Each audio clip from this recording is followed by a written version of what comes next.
Taking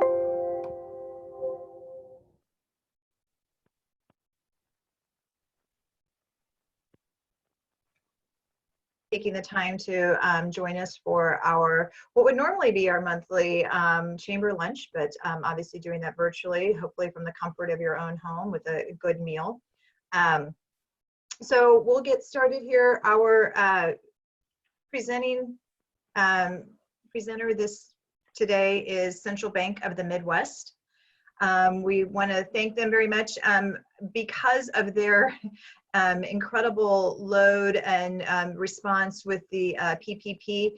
We were not able to get Dennis to join us today, but I know that they are working very hard to support their small business members and clients and all of the small business community here in Shawnee and around the Kansas City metro area. We really appreciate their continued support of the Shawnee Chamber and what they do for all of us throughout the year, and especially now during these very challenging times for all of us. I also want to thank our Investor Guild for the 2020 year, American Family Insurance, the agencies of Brian Rapp, Brad Henry, Williamson and Associates, Michelle Herford, Kyle Zeller, and Michelle Underwood. Also a big thank you to Advent Health, Bear, Central Bank of the Midwest, the City of Shawnee, and Waste Management, and as well as Amos Family Funeral Home, Complete Construction Service, Country Club Bank, Evergy, GBA, Overland Park Regional Medical Center, Shawnee Mission Ford, the University of Kansas Health System, and Zarda Rickey Development. And just want to, before we move into our speaker, give just a special thanks to all those small businesses and all the businesses out there for everything that you're doing to help support all of our first responders and our local economy. I know this is a really tough time for all of us right now, and it really just speaks to the strength of our community. We hear and see every day ways that we're all supporting each other, and just makes me proud to do what we do. We are so honored to be here in service to all the businesses in this community, especially those first responders and our hospitals, through the police and fire, and then everyone working in the grocery stores, the Home Depots, Lowe's, those businesses as well. We appreciate what you do, and thank you very much for what you're doing for our community. Now, I would like to introduce our speaker for today. We are very pleased to have Dr. Chris Kuehl, the Managing Director of Armada Corporate Intelligence, with us today. If you have not heard Chris speak before, you are definitely in for a treat, and I know he's going to have a lot of great perspective and information to share about our current economic situation. So Dr. Kuehl provides forecasts and strategic guidance for a wide variety of corporate clients around the world. He is the chief economist for several national and international organizations, Fabricators and Manufacturers Association, National Association of Credit Management, Finance, Credit, and International Business, and the Business Information Industry Association. He's also the economic analyst for several state accounting societies, including Missouri, Kentucky, Tennessee, and Kansas. So prior to starting in Armada in 1999, he was a professor of economics and finance for 15 years, teaching in the US, Hungary, Russia, Estonia, Singapore, and Taiwan. He holds advanced degrees in economics, Soviet studies, and East Asian studies. Chris is also the author of Business Intelligence Briefs, Executive Intelligence Briefs, both publications from Armada. He's also responsible for the Credit Managers Index from NACM and Fabrinomics from the FMA. So with all of that, we really appreciate your insight and look forward to hearing from you. So let you go ahead and take it away, Dr. Kuehl. All right, very good. So get my screen up here.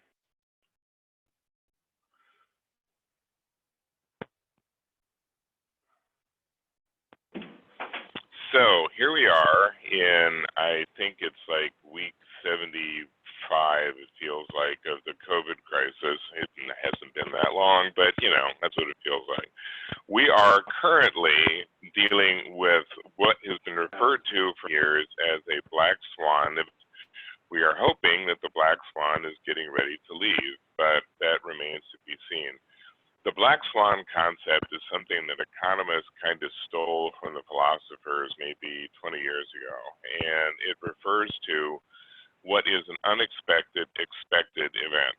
We know that something like this is going to happen because we've been dealing with viral outbreaks now pretty every year for the last 10, 15, 20 years. We've had SARS, MERS, avian flu, swine flu, Ebola, Marburg, West Nile, it's just on and on and on.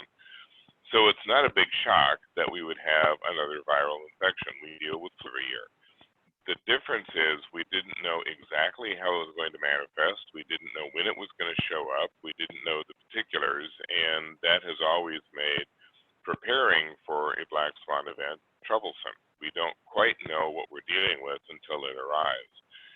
One of the big conversations that will take place after this is all resolved to one degree or another is how do we avoid having a repeat of this next year? What is the next step? What is it that we should be doing or could have been doing to prevent this one? And frankly, there'll never be a permanent and perfect answer. Everything that happens in this nature is going to be different in some significant way. And it's never the fact that we're going to be completely prepared. We can be better prepared. We can do things that we should have done before, but that does not mean that we will be exempt from surprises in the future. We'll still get them. So what we know so far is pretty obvious. The big crisis economically is around consumption. The economy is doing fine going into COVID-19. We were growing at around 2% the first 2 months of the year. We're humming along pretty much the way they were towards the end of 2019. The unemployment rate was low. Everything was pointing to at least an adequate year. We were not looking at a really good 2020. It was not going to be a gangbusters year as perhaps 2018 was, but it was going to be acceptable. Suddenly, we have an economic crisis, and suddenly is the important concept. This was not a normal recession, has not been a normal recession at any point. It has been an imposed recession. It is a lockdown recession, and we've never had one of these before. We've not had one that didn't announce itself in some way. We have not had one that sort of has a definitive beginning and end as this one might. The big challenge for any of the attempts to get the economy working again is consumption. We're doing all we can from a governmental point of view to stimulate liquidity. The Fed has lowered the interest rates and it's pumping money into banks, and government has spent close to $3 trillion by the time this next round gets through. It hasn't really had the impact we hoped, but it really can't, because if you're pushing money to the consumer and the consumer has no place to spend it, then it's not going to help. We're in a position now of having to wait for the business community to resume activity, and then the consumers can spend that money, assuming they have some to spend. We've seen a decline in investment. That's been pretty obvious. The markets have taken a hit, but the markets have sort of returned to previous patterns where they haven't regained the numbers, but they're back to that volatility that we had become used to, going up with a rumor and then going down again with another rumor, and it's very difficult for them to kind of find their footing right now. We've seen a massive increase in government expenditures. That's something that will last undoubtedly through the summer, and it sets up future problems. I mean, we already had a massive debt and deficit issue, and it just got more massive and isn't going to be going away anytime soon. We've seen exports decline, and remember that exports in the U.S. make up somewhere around 15 to 20% of our GDP. That's around $4 trillion worth of income for the country as a whole. And it's not that our stuff isn't of value anymore, and it's not that people don't want it. It's just that every other country in the world is experiencing this too, and they don't have any money. So if they don't have any money, they're not buying anything from us. So get some of the more immediate questions. University of Washington is one of the early modelers in terms of what's happening with the virus. If you remember, from the perspective of realizing we had a COVID-19 issue, it was Seattle that kind of launched this, and the University of Washington got involved very early. The estimate from their models is that this week and next week are the two key peak weeks, which makes sense if we're tracking how other countries have dealt with this. We have been consistently about 3 to 4 weeks behind Asia and about 2 weeks behind Europe. It hit in Asia first, then it spread to Europe, and it spread here. So if we follow that same pattern, Europe was peaking about a week to 2 weeks ago. We're now peaking this week and next, and then there'll be a few that will peak beyond the last part of April. This is a model that looks at when we expect to restart, and this is very subjective at this point because there's not really any sort of definitive process. Every one of the 50 states is going to make their own decision about when they start up. I mean, for example, in this particular model, Georgia was not seen as opening up until the end of May, early June. And as we know, they opened up this week. They just decided to risk it and become, for all intents and countries, lab rat. If that turns out to be a decision that makes sense and you don't get a re-outbreak in Georgia, then a lot of states will accelerate their opening day. If Georgia ends up getting a massive reinvestment of COVID-19 and you start to see more outbreaks and more deaths, then states are going to say, wow, that was really too early. We don't want to follow that pattern. So a lot of this is just guesstimates, depending on what the particular state is going to be facing in terms of hitting that peak threshold. Some of the states that are scheduled to be late in terms of opening are the same states that are seeing the peak in COVID-19 infections happening later this month into early May. So what do we know so far? These numbers are reasonably accurate, but they change obviously by the hour. Worldwide, we're looking at about 2.6 million cases. Around the world, about 185,000 deaths, something like 728,000 recoveries. And one of the statistics that hasn't changed much has been the percentage of cases that have been judged to be minor. Now, this is a judgment call, and minor basically means that no hospitalization was required. It does not mean that people didn't get very sick. It does not mean that people experienced the worst version of the flu they ever had, but they didn't require hospitalization. It's also important to understand that around 50% still of all the people who have been infected with COVID-19 have been asymptomatic. So they are completely unaware that they are sick. They had never manifested. Their fevers didn't appear. They didn't have any of the coughing or any of the lung issues. That's part of what has made this such a challenging virus, because with the flu or with almost any of the other viruses that we've dealt with, you know you have it right away. So it's relatively easy to isolate people, to get them to hospitalization if needed, because it's obvious that they're sick. In the case of COVID-19, people can walk around with this for 2 weeks while it is incubating, and even after it incubates, they still may not know they have it. So they're going around like Typhoid Mary, infecting everybody and having no clue that that's what they're doing, because they don't feel the least bit sick. And that's why so many countries trying to do something with social isolation. Since we don't know who has it, we have no choice but to sort of assume that everybody has it and that we need to separate people as much as humanly possible. In just the US, we've had around 47,000 deaths. The death per million is about 144. Spain, in contrast, is 474, much higher rate of death per million. Around 14,000 in serious condition. We've had around 4 million tests. That's around 13,000 tests per million. To put that in some context, Germany has around 24,000 tests per million.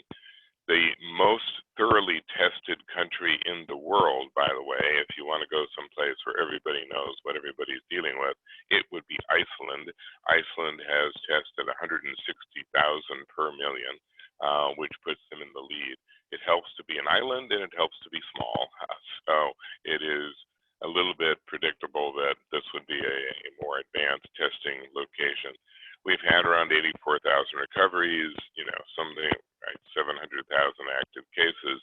The number of people out of work, 25 million. And this is where the contest between what to do with the disease and what to do with the economy really rests.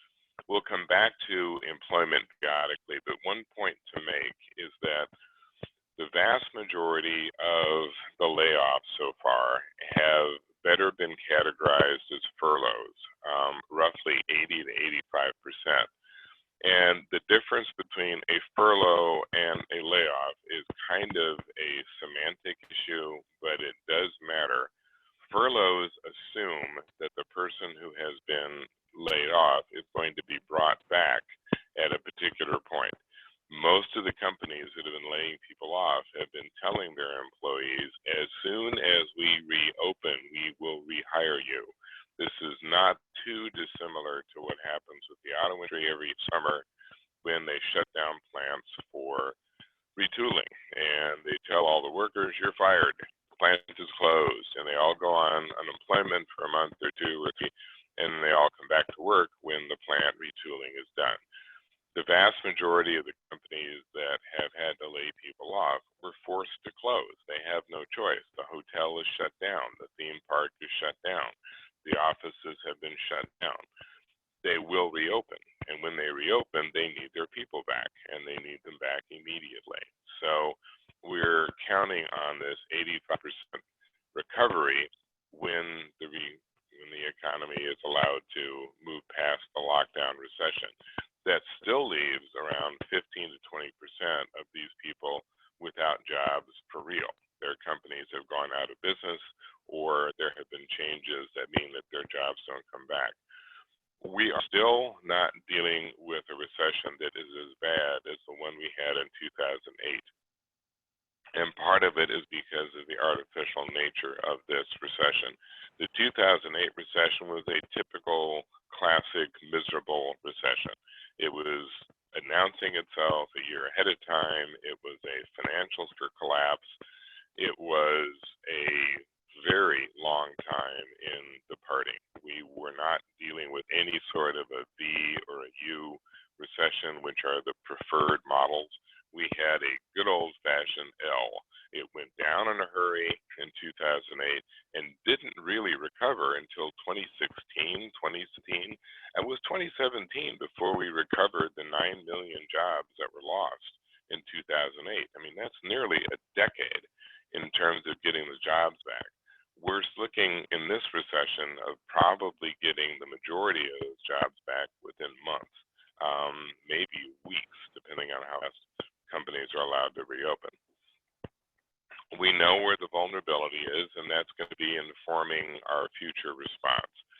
The young people have not been as affected. However, we don't know what makes a person under the age of 50 or so more vulnerable than another. Most of the death rate has been people who are elderly or who are compromised in some way. Those who are younger than 60 have gotten COVID-19. The factors have included obesity. They have included whether they are smokers, vapors, or any other compromising lung behavior, or if they have been around a lot of people with COVID-19 for an extended period of time. That's why you're seeing such huge outbreaks in urban areas. Was doing a webinar last week, and we were talking to a group predominantly on the East Coast. It was New York and Boston, Philadelphia.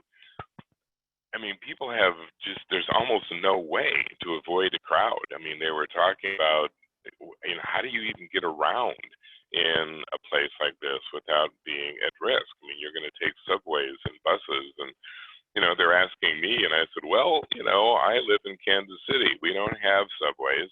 I think we have 5 buses. We have a light rail system that goes like 10 miles.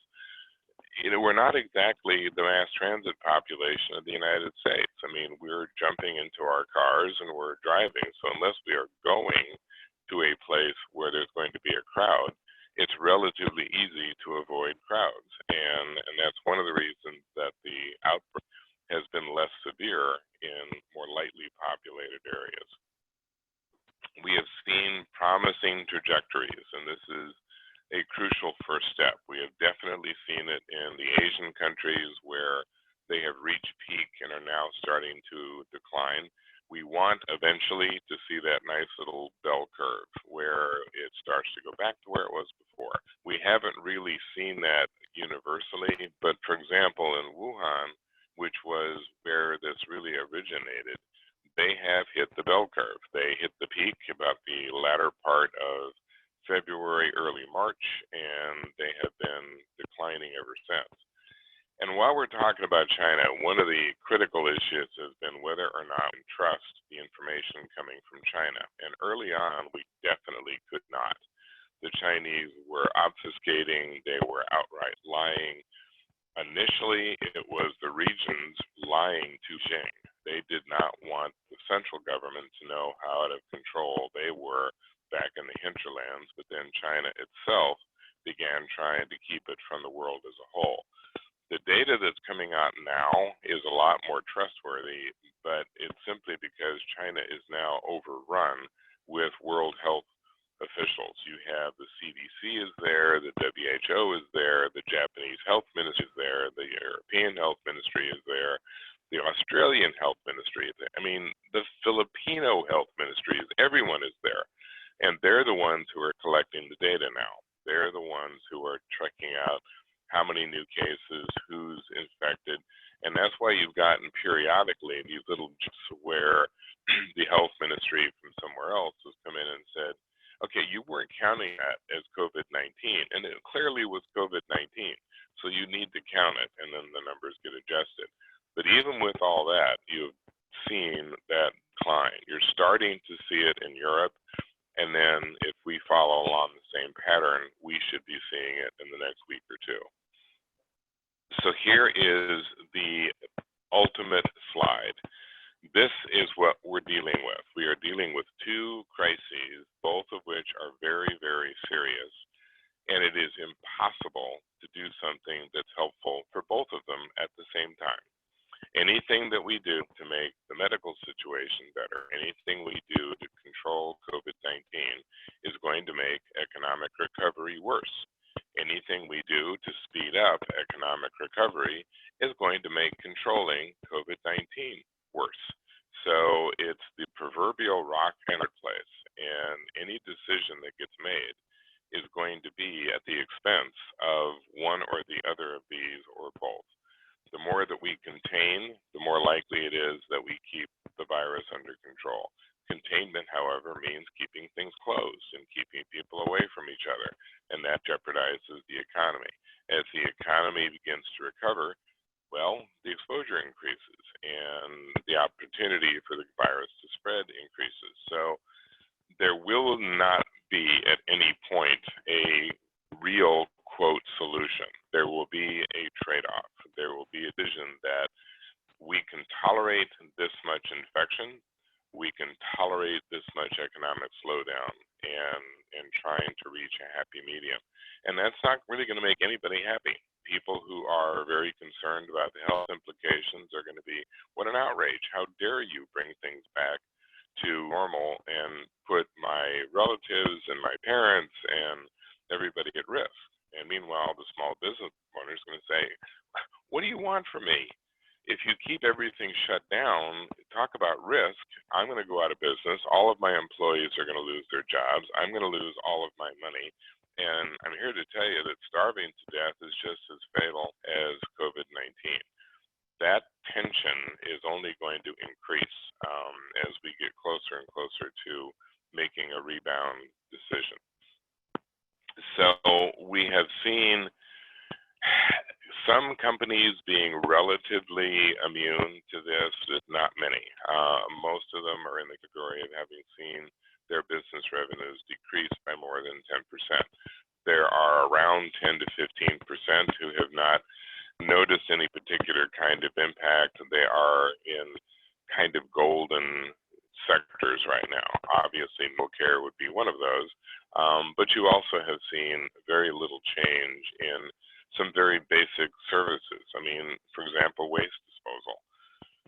Waste disposal continues. I mean, we still get our trash picked up, and waste disposal companies are at this point not experiencing problems particularly, though those might appear as you start to see companies struggling to keep their contracts as cities and states run out of money. So we'll see how that develops through the summer.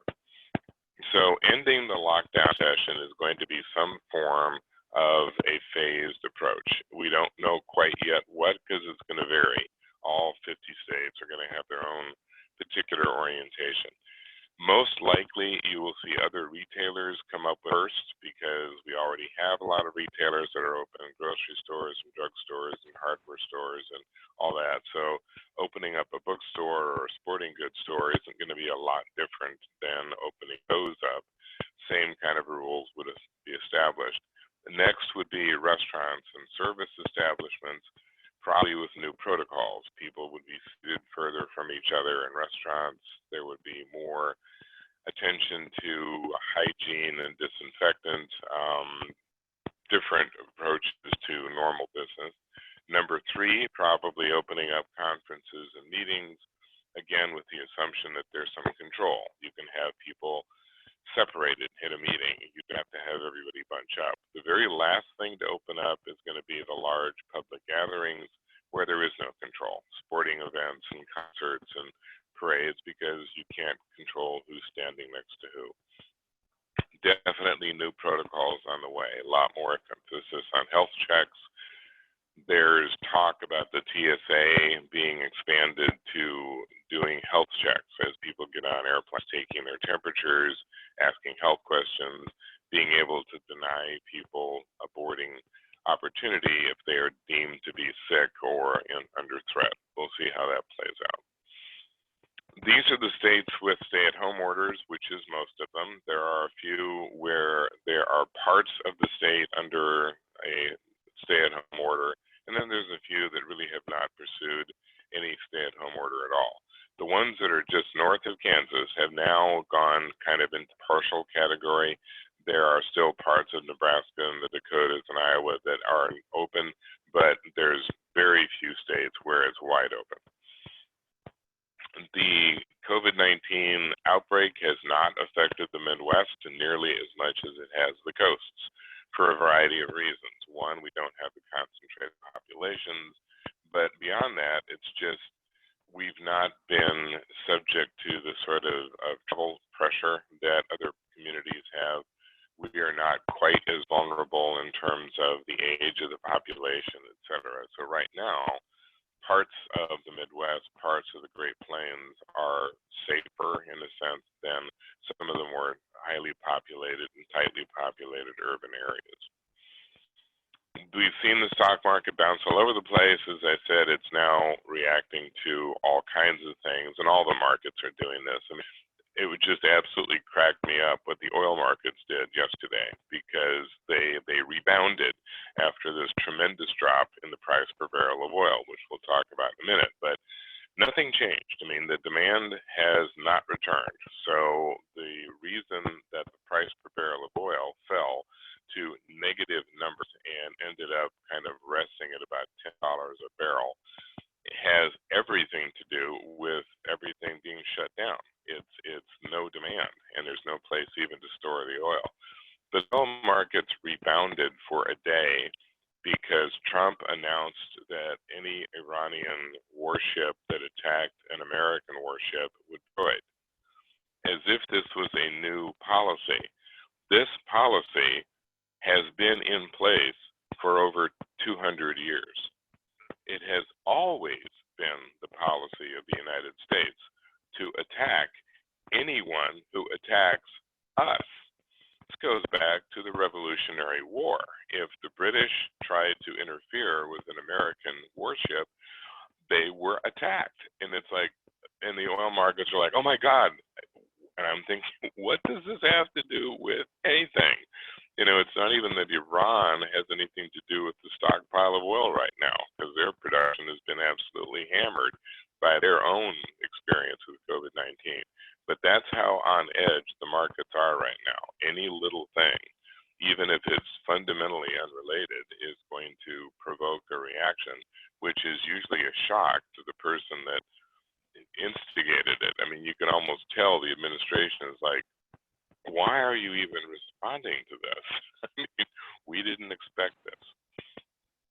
We have seen construction kind of hold its own, not on the residential side. That has definitely slowed.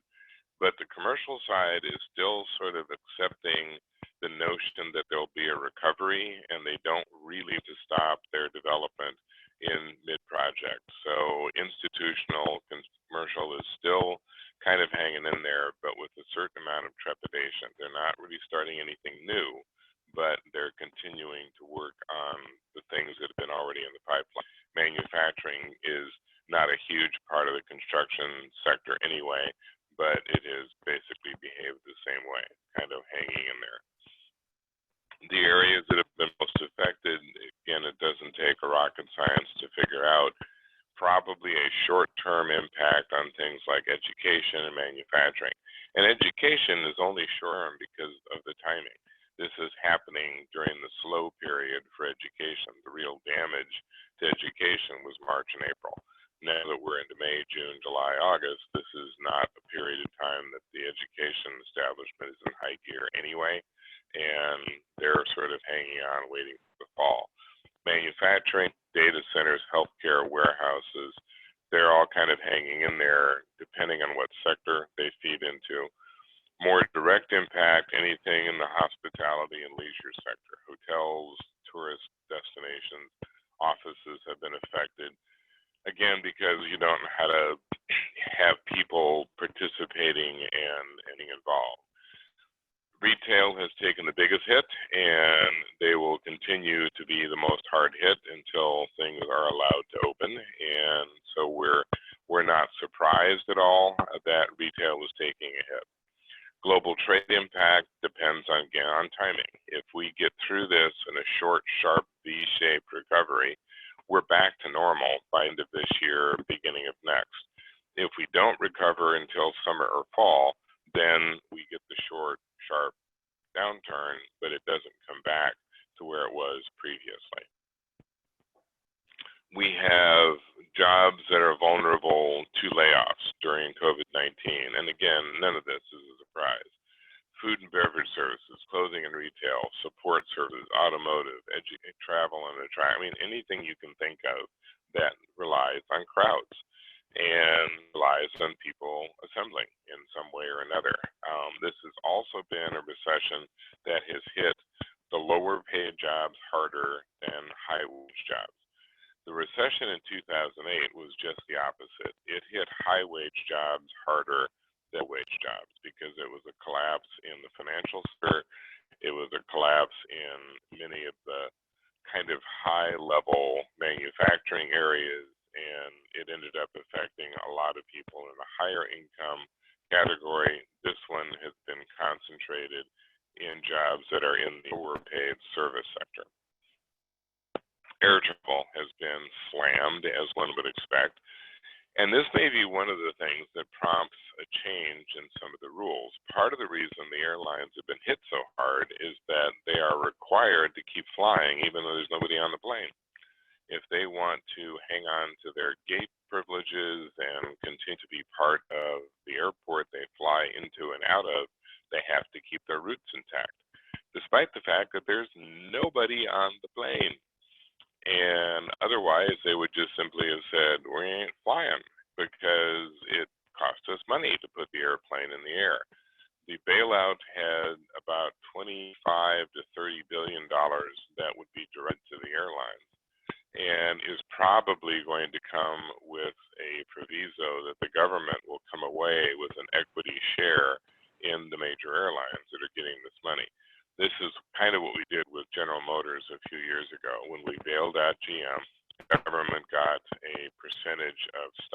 in GM, with the notion that when the company recovered and that equity was worth more, the government would sell it and make some of that money back, which is what they did. So the U.S. got a pretty good return actually on that investment because GM did recover. The assumption is the airlines will recover, that equity stake will then be worth more and the government would sell it. In the meantime, the airlines are like, you know, we wouldn't be flying if you didn't make us at this point. We have seen the hospitality sector get hit pretty hard. Nevada has had the largest share of employment in retail, leisure, and hospitality over the years. And interestingly enough, you have a fairly large percentage of that kind of employment in the state of Missouri. Kansas, not as much. Kind of the middle of the country is not as employed in those sectors, and that's one of the reasons we've been a little bit more immune. What is surprising is how much of Montana is in leisure and hospitality. So for those who wondered how people make a living in Montana, that's how they make a living in Montana, lots of tourists. There's been a surge in remote work, as you are all well aware. We are all now living on Zoom, and at this, it's becoming embarrassing because none of us can get haircuts. This is when my hairstyle suddenly becomes a real asset. I haven't had to worry about haircuts since, I don't know, I think Truman was in office when last I had hair. We're now seeing a lot of employers trying to decide if they remote work or not. We're also seeing a lot of employees trying to decide if they like working remotely, and the jury is still out. Early on, everyone thought this was a great idea. People were like, "Oh, I've been wanting to work at home for years." Now that we've been doing it, people are like, you know, I really hate this. I miss my friends at work. I miss doing all the things I did at work. I am tired of my house. I am tired of my family, and I need to get out of here. So we may or may not see a retention of this going forward.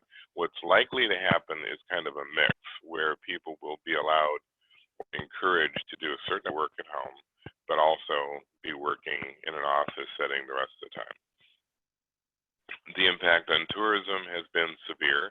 This has been the most devastating tourism recession. We had downturns in 2003 and 2008, 2009, but nothing approaching this. The good news is, though, that tourism will rebound if there is an opening. If the lockdown is lifted, there's going to be incentive to go back into those patterns, particularly given the time of year. If we come back in May, early June, it's the beginning of vacation season. People are more likely to want to do something during the summer, particularly if they come out of this with that cabin fever experience. It's like, I've been locked in my house for 3 months, I want to go on a vacation. So we'll see how that plays out as well. Mentioned the oil situation before. The drop in demand has been spectacular, and now there's literally no place to store the oil. This started out as part of an oil war. Saudi Arabia and Russia chose this moment to really put it to the U.S. They have been upset with the development of the U.S. as an oil exporter, and we're looking to punish them. That now has taken place, but it's also because of the demand loss, punishing the Russians and the Saudis as well. Point is, the Saudis can make money at $20 a barrel oil. Not much, but they can make money. We cannot make money until it's about 50. The other thing to be aware of is that with prices this low, all production has ceased. There is no place to put the oil. There's no demand for it. It's an inelastic good. There's no reason to produce it if people aren't using it. This means that when we do recover towards the end of the summer, early fall, hopefully, we will see demand spike. There will not be production to support that spike, and we then begin to look at oil prices really skyrocketing. The prediction right now is the price per barrel of oil, which is currently sitting around $14 a barrel, will by September or October be $125 a barrel. So for those of you who missed the days of $3 and $4 gas, it's coming back, and probably at a most inopportune moment. So here are the scenarios. We'll kind of finish up with some halfway encouraging news. If we get a May reboot, which is still the dominant opinion, we are probably going to be back to near normal by middle of the fall. We will actually probably even escape an actual year-long recession, because to get a year-long recession, we would have to have negative quarters in second quarter, third quarter, fourth quarter. We're on target to have maybe one negative quarter, possibly two, and then recovery by Q3 or Q4. If we don't see a recovery until the summer, the dip is a lot deeper, and we do come back from it. It's still a V, but it's a very long recovery period. We don't really get where we want to be until the end of the year. A fall recovery is pushing us into that L shape where we don't recover fast at all, and we worry about the possibility of a fall resurgence. And even if it returns, the question will be, will we shut the economy down again? It would seem to me unlikely that we would go this the second time in a year.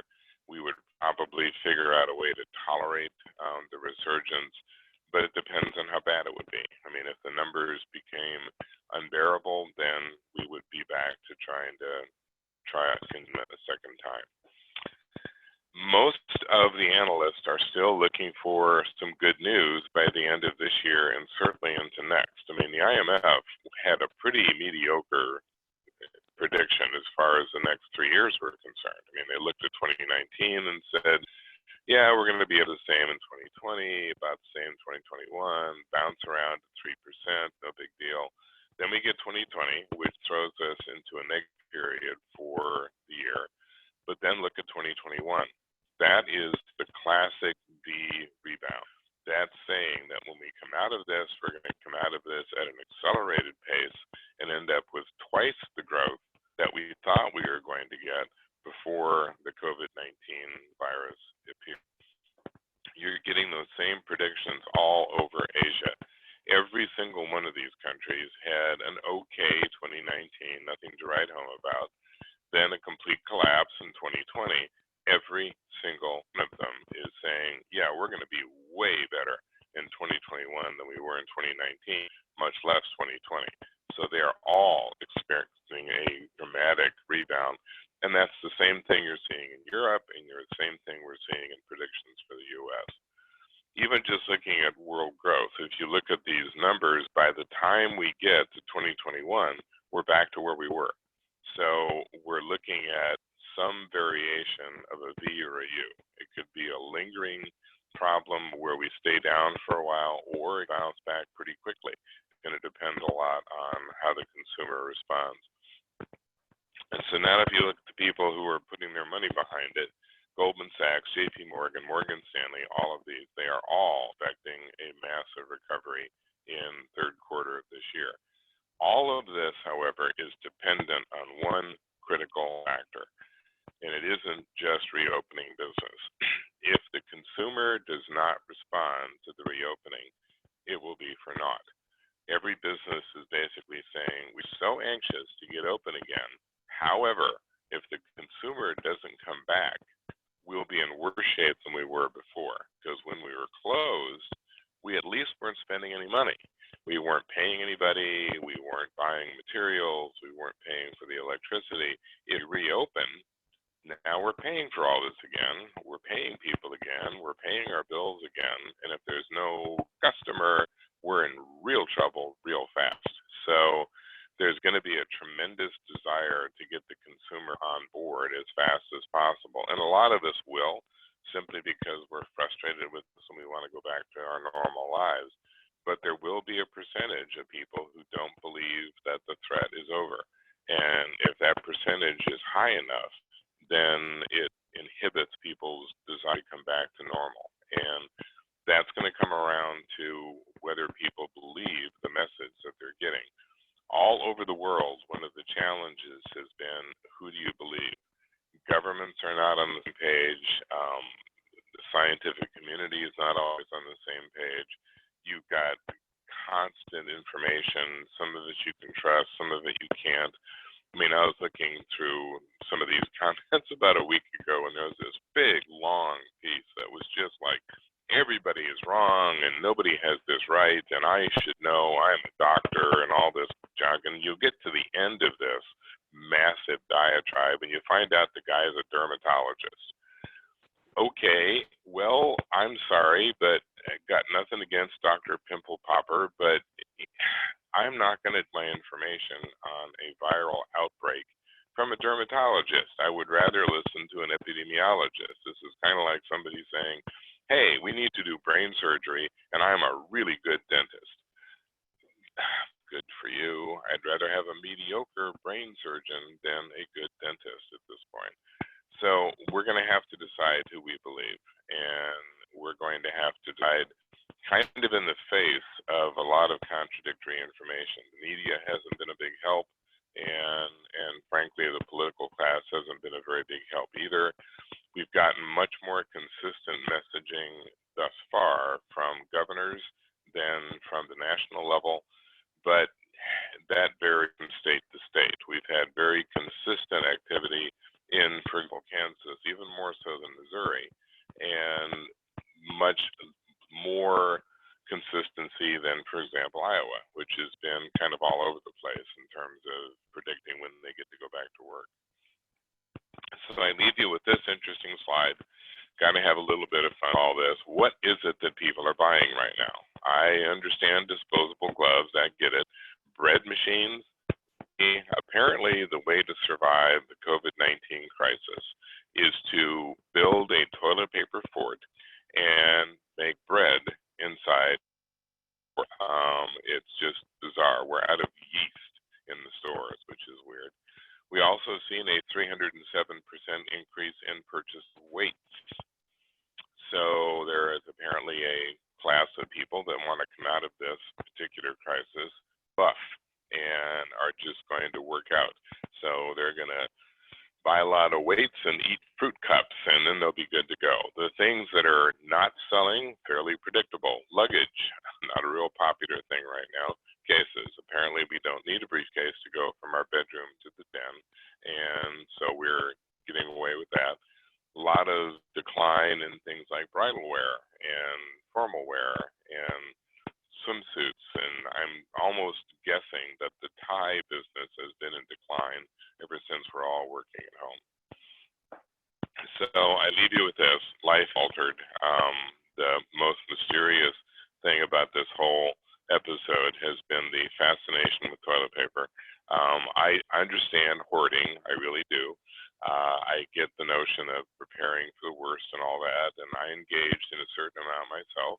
When this started, I went to my local wine store and bought 2 cases of wine because there are no substitutes for a good Cabernet. There are, however, substitutes for toilet paper. I saw on the internet that there is now a kit that you can buy where you can turn your garden hose into a bidet. Personally, that doesn't have a big appeal to me, but one never knows. So with that, I'm going to hush and see if there are any questions. Those who would like to send them to me more privately, I would be more than happy to answer. I'm just as long-winded in print as I am in public, so feel free to send me an email. We also publish a publication called the Business Intelligence Brief. Comes out 3 times a week, Monday, Wednesday, Friday. It's free. Lately, I've been thinking of changing the name to the Plague Report, but at some point, I'll get to write about something other than COVID-19 with any hope. So, are there questions? And I think, are you guys going to read to me, or do you want me to go on the chat line, or how should we handle that? Chris, we can read those out to you. That would be great. First, I want to remind everybody, there is a poll out there that we've asked a few questions about what type of preparations your company will be making as you start to re-enter into the normal workday and start wearing real pants again. So those questions are really going to be used to help formulate the strategy for and inform the committee that Johnson County has convened. So if you would take just a few minutes and answer those 2 quick questions, that would be great. But the first question that we have here is, what do you do when employees decide to take unemployment because of the $600 plus payment rather than work? Yeah, that's been an issue that has not really been new. We've always sort of dealt with kind of the lure of getting unemployment or some kind of benefit. Really, it comes down to the kind of worker and the kind of job, because around 20% of jobs, these are jobs that the employee has no expectation of a future relationship with this company, but they're strictly for the money, and they will leave you in a heartbeat if the guy across the street is paying them 25 cents more a month. These are the high turnover jobs because they don't expect raises, they don't expect promotions, they don't expect benefits, none of that stuff. Those are the ones who are more likely to look at what they're getting in the way of unemployment and saying, hey, you know, this is enough, I've got money, I don't need to go back to work. The 80% that are not transactional are not going to be lured particularly by the unemployment option because they still look at their job as a future investment. They are working for you because they get benefits. They are expecting an opportunity to be promoted, to get raises, to add to their capabilities, etc. So they're sticky in the sense that they are looking further down the road. So it comes down to the kind of jobs that you have on offer. There are just some jobs that are by definition transactional. You know, they're people that don't have skills when you hire them, and they're not really going to have skills when they leave, and you just take what you can get. So the majority, however, can be made a little more loyal by the implication of the job. Okay. I got this question that was emailed to me. How does the Fed plan to reduce the money supply to avoid a period of hyperinflation? Well, it probably will be struggling with that as the year goes on. The challenge right now is that most of the other inflationary characteristics have knocked in. I mean, obviously, oil prices are not contributing to inflation, neither are any of the other commodity prices. You're not seeing wage inflation, obviously, when you've got 25 million people out of work. So the real inflation pushers are not in place yet, but they could come back. I mean, by fall, you can have more people back to work. You can have oil prices and commodity prices going back up. The majority of what the Fed has been doing as far as pushing money into the economy has kind of been an internal dance where the Fed is buying the treasury bills that are being issued by the trade. So rather than put them on the open market, which would actually be more inflationary, most of it is being absorbed by the Fed, just like they did in 2008, 2009. It sets up with a massive balance sheet, but it kind of keeps the money from actively circulating. And so it ends up creating a little bit less inflationary pressure. We're not going to deal with inflation right away, but as we recover, particularly if we get that sharp rebound towards the end of the year, that's when we're going to start worrying about it. On the other hand, we have had all kinds of things that have been dampening inflation for the last 10 years. We thought we would have more by now, and we haven't. I mean, the Fed's been struggling to get us up to 2% inflation numbers, and almost nothing was winning. So it will be interesting to see if that inhibition is there by the end of this year.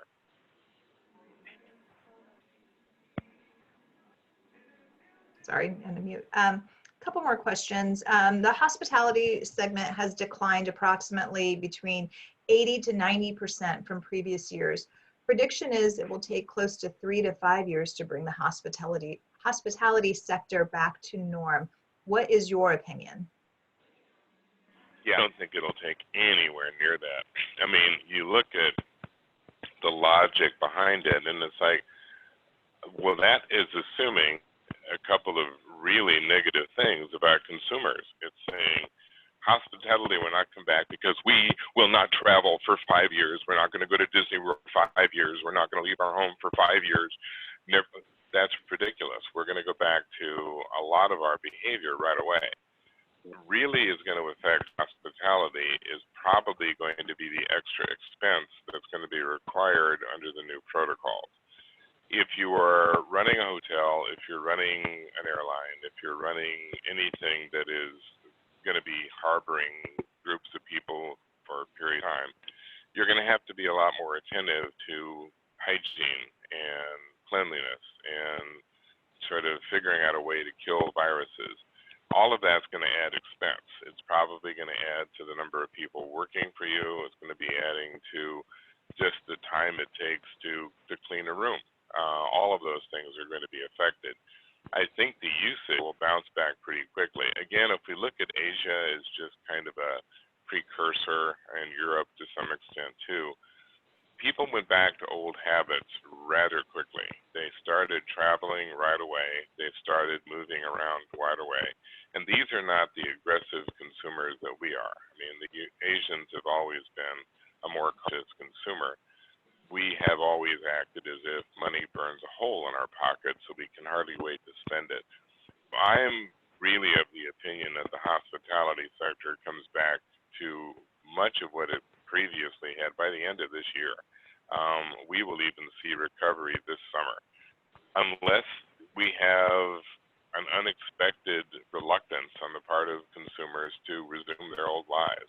What we're hearing so far is that people are like, man, as soon as you let me travel, I'm going to be traveling again. It's very anecdotal at this stage, but for example, conferences and meetings, which were all canceled in March, April, May, into June, every single one that I'm scheduled to do something with for July on, they're still intact. They're still planning to meet. And they're saying, unless there's an actual forced shutdown, we're business as usual. We're going to have our meeting anyway, and that's going to fill the hotel. So I don't think we're in for quite that lengthy a shock. That sounds very encouraging. What are your projections on how counties and states will recover money lost to reduced tax collection, both sales and income? That's going to be one of the real challenges, because this is money that can't be recovered unless there's a significant boom in business for the rest of the year. Some of it will come back because hopefully retail sales will be up and the like, but this is not unlike the airlines, where once the day is gone, you can't recoup that money. It's not like you can fill a plane up with twice as many people in the chair. It's going to hold what it holds. I think state and local governments are going to be facing some difficult choices. They're going to have to reduce some of their services because they won't be able to pay for them anymore, and there's going to be some serious conversation about increasing revenue, which is taxation. I don't see any real way out of both of those, and that's also going to be happening at the federal level. The consumer drives most state and local activity with sales tax, and sales taxes may go up, but there's a limit to how far those can go up.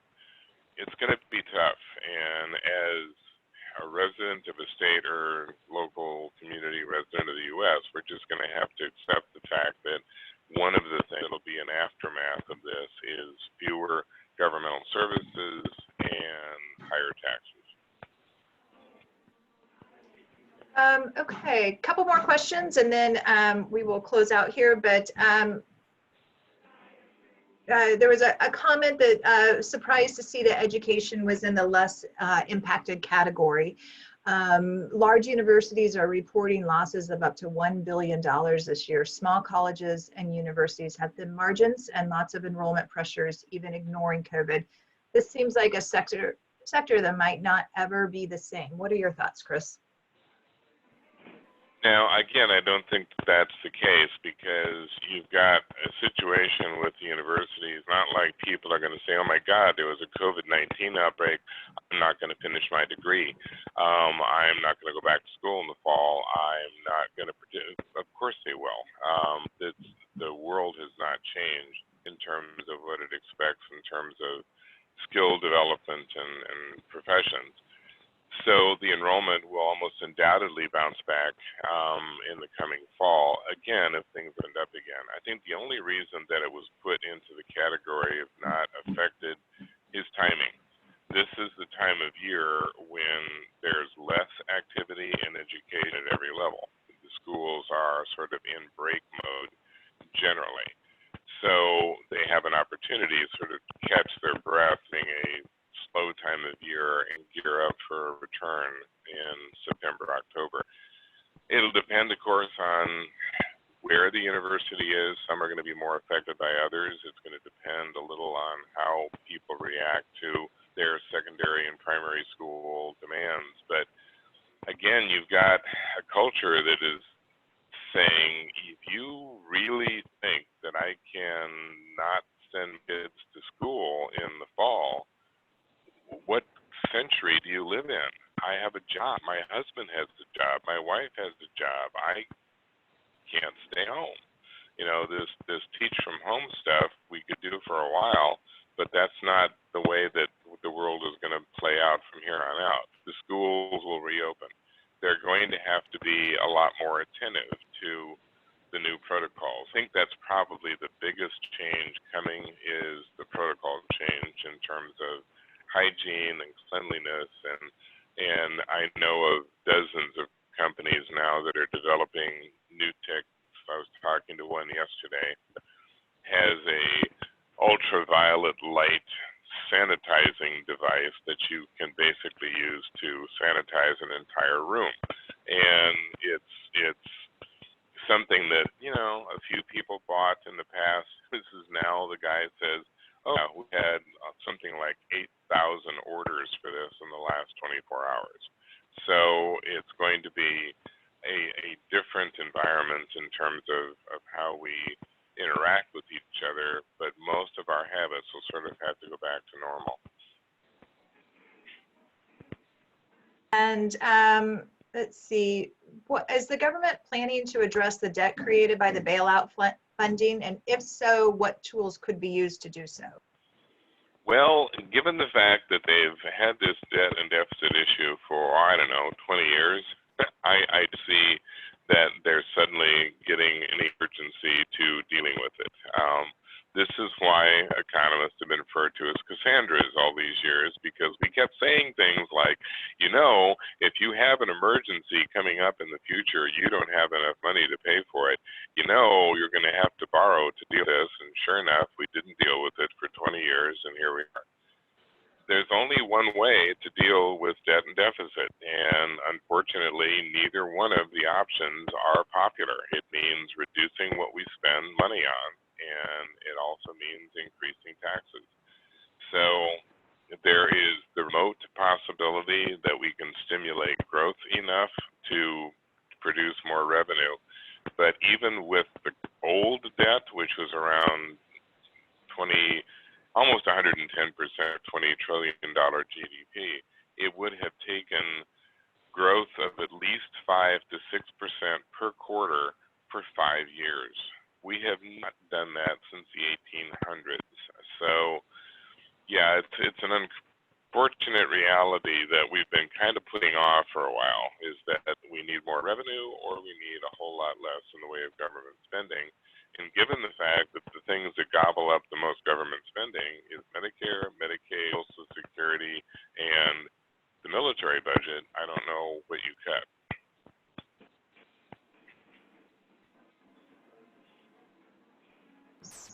I'm having some home construction at my house right now, and of course now they choose to get really loud. But Chris, I want to thank you so much. I think we might have a few other questions. I might just send those to you in the interest of time, but appreciate your insight. And you know, it was, I think somewhat encouraging there at the end. So I appreciate your time, and we will make this webinar available on our website, and we'll link it on our COVID emails that you should all be receiving each week.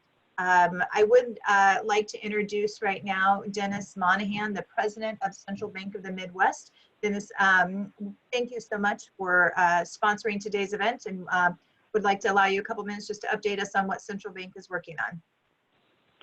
Yeah, I hope you guys can hear me. My computer screens here at work don't have cameras on them, but it's been an interesting time here at the bank over the last couple of weeks. We booked probably 15 years worth of SBA loans in 2 weeks, with another round that's about to turn loose tonight, I think, as they're projecting sometime this afternoon. The House will sign the PPP, or the stimulus plan, and we'll get some more funding. I think our bank has about $250 million in loans approved in that 2-week period. Well, it was less than that. It was about a 10-day period when we were actually underwriting loans. But we'll probably have another $100 million or so that will go through this next round. But it's been an interesting time. I wish we could have sponsored a much more cheerful topic than this, but Chris, I think you did a really good job on the seminar. You know, as far as the hotels go, you know, I think the fact that there will be some limiting, I think, of business travel. So I think hotels will take a little more time to recover. I don't know that it'll, especially in the Midwest here, especially in Kansas City, where there is some tourism, but not as much as other parts of the world. So everybody's trying to adopt this new type of living that we're undergoing. It's nice to be considered an essential employee. The banking world is considered essential, and I'd have to say our work time and time we spend on our office here, although we have our closed lobbies, but we've probably spent more time working this last couple of weeks than we have in a long time. So I'll turn it back over to you, Ann. Great, thank you so much. And thank you all for joining us today. Just a quick reminder, we do have a couple more webinars scheduled upcoming. You should see those on your screen. On April 28th, we will welcome Mike Montague to talk about using social media to build your business. And then Dan Stolp will join us on May 5th, Cinco de Mayo, for a session on prospecting during turbulent times. And again, we are ask you to support our local businesses through support Shawnee, sorry. And then on our Facebook, we are doing a new series that we launched just this week on our Shawnee shout outs, and featuring different business sectors each week. So look for that and be sure to support your local Shawnee business. And I'm sorry I skipped through a couple slides there. But we are also hosting our virtual AM Connect every Wednesday. So it's a great time just to get your day going from the comfort of your own home and connect with a few of the chamber members. Next Wednesday, Lori Barngrover with Keller Williams will be talking about the residential real estate sector and how that is progressing through these times. And finally, want to just remind you to take our survey. It's out there on our website. The links are there in front of you. I think it was in the chat function as well of the webinar. So we are just trying to gather as much information as possible so that we can be as informed and react as needed as your local chamber. So if you're interested in the past survey results, we can send you or make those links available as well. And just again, want to thank you all for your time and your support of your chamber. It's been an interesting opportunity to work with each of you and support you all. And if there is anything that our team can be doing for you, please contact us and let us know. In the meantime, be well and look forward to seeing you all in person soon. Bye-bye.